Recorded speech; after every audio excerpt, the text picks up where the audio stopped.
Hey guys, so watch how we take this rough look and turn it into something fresh. Starting with a clean fade on the sides.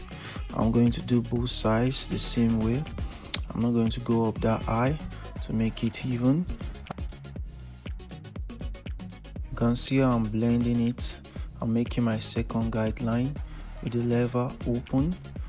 Now I'm using my step 1 with the lever open also, just going up to get a rounded finish. No rush, just precision. Every step matters. You can see how I'm blending it. What you do to the other side, you do to this side also.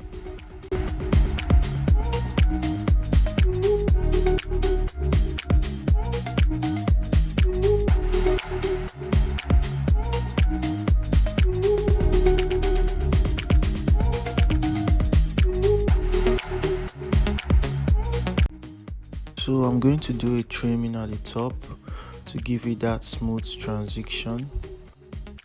Now I'm using my rough sponge coil at the top to give it a better definition.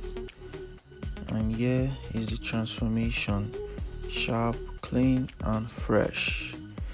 If you like this video, make sure you comment, like and subscribe. Thank you all for watching.